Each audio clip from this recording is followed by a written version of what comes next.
சின்ன மருமகள் சீரியல்ல அடுத்து என்ன நடக்க போகுதுன்னு வாங்க பார்க்கலாம்.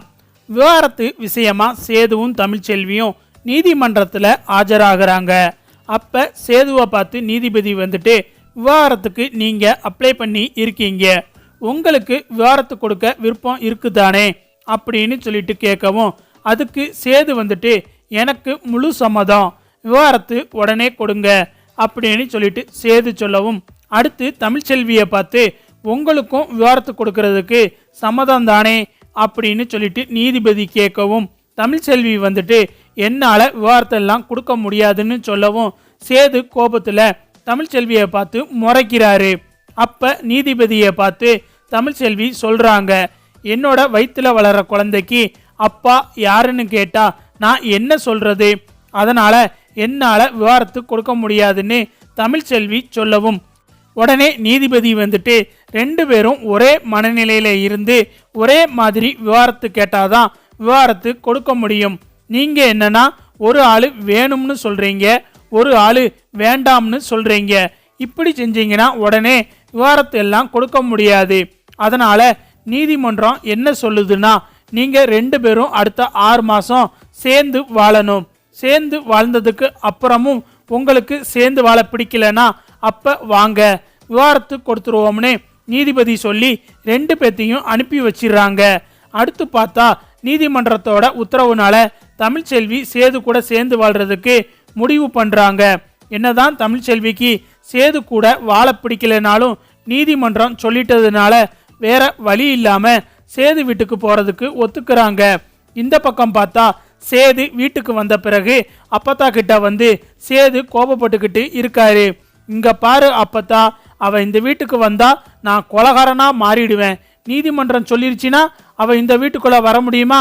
நீ தான் அவகிட்ட நல்லா பேசுவியே, போய் அவளை வீட்டுக்குள்ள வர விடாம அவ வீட்டுக்கே போக சொல்லு அப்படின்னு சொல்லிட்டு சேது கத்தவும், உடனே அப்பத்தா வந்துட்டு, ஐயா சேது, இது வரைக்கும் உங்க பிரச்சனையில நான் சொல்லி நீ ஏதாவது கேட்டிருக்கியா?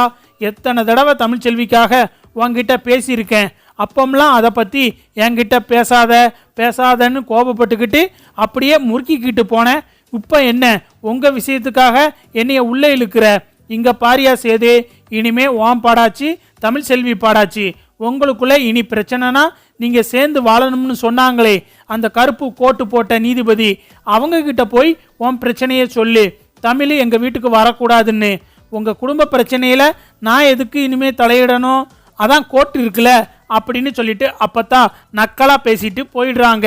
அப்பந்தான் பார்த்தா அங்க ராஜாங்கமும் வர, உடனே ராஜாங்கத்தை பார்த்து, அப்பா அவ கூடலாம் சேர்ந்து வாழ முடியாதுப்பா, நீதிபதி சொல்லிட்டாங்கன்னா சேர்ந்து வாழணுமாப்பா, எனக்கு பிடிக்கலப்பா, தமிழ்ச்செல்வி இங்க வரக்கூடாதுப்பா அப்படின்னு சொல்லிட்டு சேது ராஜாங்கத்துக்கிட்ட சொல்லவும், அதுக்கு ராஜாங்கம் வந்துட்டு, ஐயா சேது, எனக்கு புரியுதியா, ஆனா என்னையா செய்ய, நாம சட்டப்படி தானையா விவரத்து கேட்டோம், அப்ப சட்டப்படி தானையா நடந்துக்கணும், இனிமே நம்ம பின்வாங்க முடியாதியா, வரட்டும்யா வரட்டும், வந்து தமிழ்ச்செல்வி இருக்கட்டும், 6 மாசம் தானையா, கண்ணை மூடி கண்ணை திறக்கிறதுக்குள்ள எல்லாம் போயிடும், அதுக்கப்புறம் விவரத்தை வாங்கிட்டு கருமம் இந்த பிரச்சனையை முடிச்சு விட்டுருவோமையா அப்படின்னு சொல்லிட்டு ராஜாங்கம் சொல்லிடுறாரு. அப்பந்தான் பார்த்தா கரெக்டா தமிழும் கையில பேக் எடுத்துட்டு சேதுவோட வீட்டுக்குள்ள வராங்க. இதை பார்த்த சாவித்திரி, ஈஸ்வரி, தாமரை, சித்ரா எல்லாரும் கடுப்பா மூஞ்சிய வச்சுக்கிட்டு, அதுலயும் இந்த சாவித்திரி சொல்றாங்க, இனி இந்த வீடு விளங்கின மாதிரி தான் அப்படின்னு சொல்லிட்டு தமிழ்ச்செல்வியை முறைச்சி பார்க்குறாங்க. உடனே சேதுவும், இனிமே இந்த வீட்டுக்குள்ள நான் வரவே மாட்டேன் அப்படின்னு சொல்லிட்டு வீட்டை விட்டு கோவமா வெளியே போறாரு.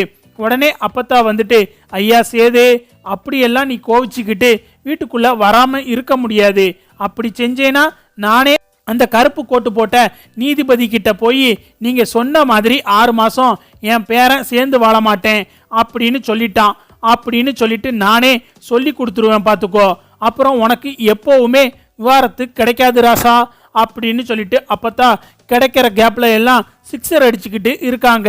இதை கேட்ட சேது வந்துட்டு, அப்பத்தா வெறுப்பேத்தாத அப்பத்தா, பேசாம போயிரு, நானே செம கடுப்புல இருக்கேன் அப்படின்னு சொல்லிட்டு சேது கோபத்தோட வெளியே போயிடுறாரு.